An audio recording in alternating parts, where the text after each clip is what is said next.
Good evening, students. Welcome to JK Centum Academy. Today we are going to see a problem in physics 12th standard in chapter 1, example 1.4. See here, let me read the problem.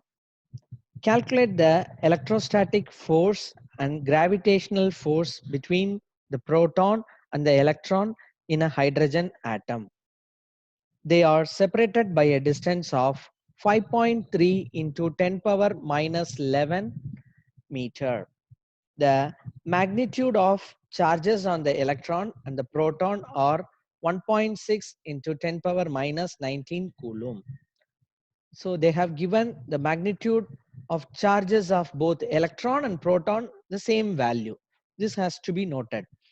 Mass of electron is, but the mass of electron and protons are different. So they have given the mass of electron and it is named as m suffix e, me. That is the mass of electron.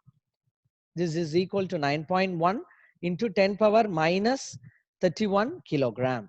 And the mass of proton is denoted as m suffix p. It is equal to 1.6 into 10 power minus 27 kilogram. Okay, we will go to the solution. You should understand the difference between the electrostatic force and the gravitational force first of all. Gravitational force means the force with respect to earth gravity and the object which is lying above the earth surface. Okay, so that is the relation between the object and the gravity and the earth gravitational force.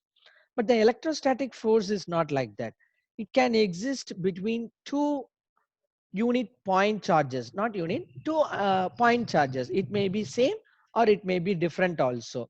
It may be like charges or it may be unlike charges also. Whatever it may be, there always exists a force between two charges.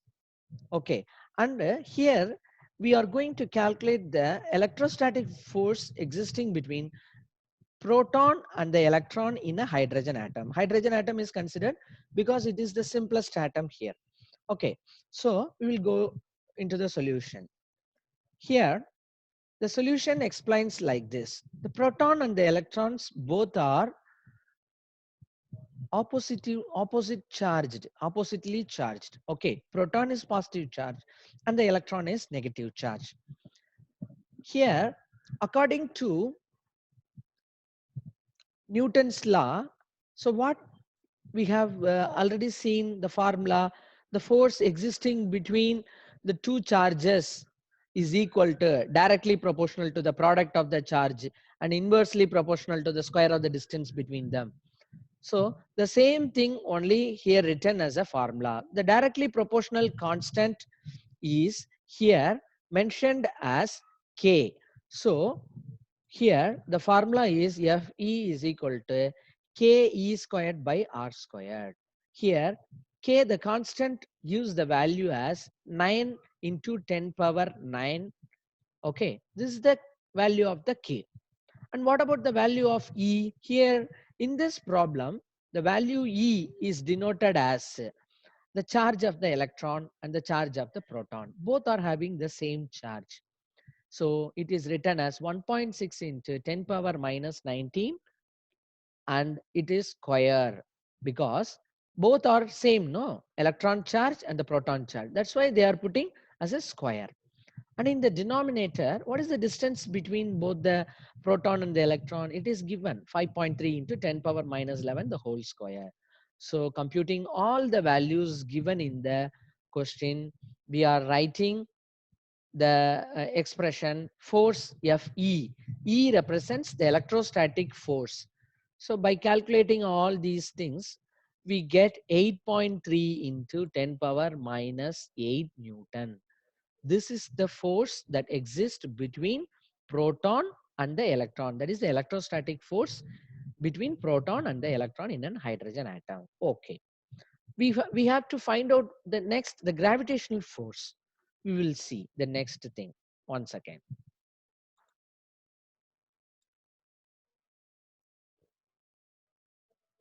Okay, look at the left hand side portion.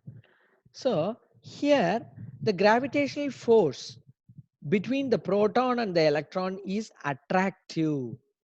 Why it is given as the attractive? The gravitational force between the proton and the electron is attractive because always the earth gravity attracts whatever may be the charge, proton or electron, it will attract only. Okay, so the earth's gravity acting on the proton and the electron, we are going to calculate how much force is acting on this proton and the electron.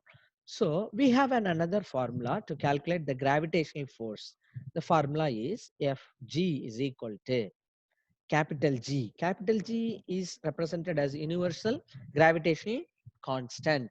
So universal gravitational constant means 6.67 into 10 power minus 11. This we have to memorize. This value we have to memorize, no other way. And the mass of the electron is given, the mass of the proton is given.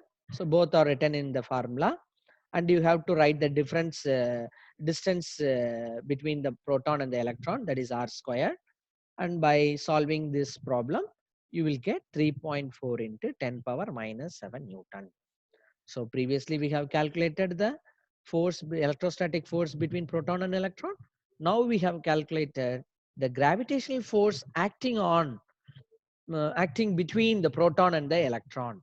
Okay, so we have to find the ratio, in what ratio they differs. Okay, the ratio of the two forces is given like this: Fe by Fg is equal to both the values. We prefer that electrostatic force in the numerator, because always the electrostatic force will be of higher value, 8.2 into 10 power minus 8 by 3.4 divided 3.4 into 10 power minus 47. Okay, so how to solve these things? The minus 47 mentioned here, no, the power 10 power minus 47, take this to the numerator, and in the numerator you have 10 power minus 8.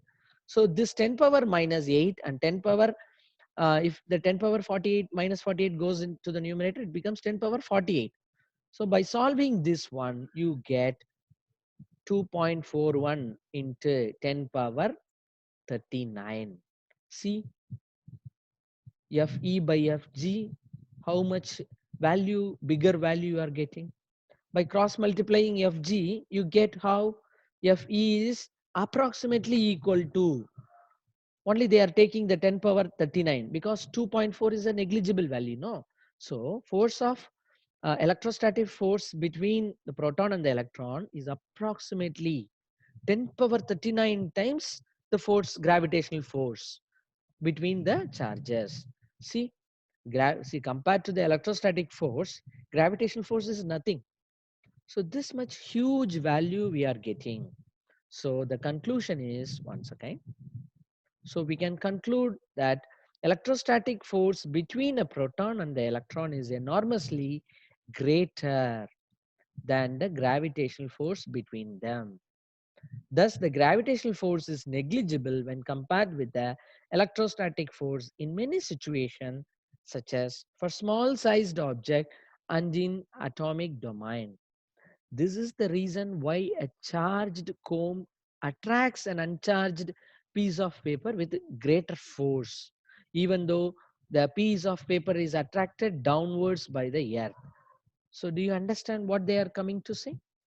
See, though the electrostatic forces charges are very less, the electrostatic force between the charges will be enormously high. That's why the charged comb, when you take the charged comb very close to the piece of paper, it attracts the paper.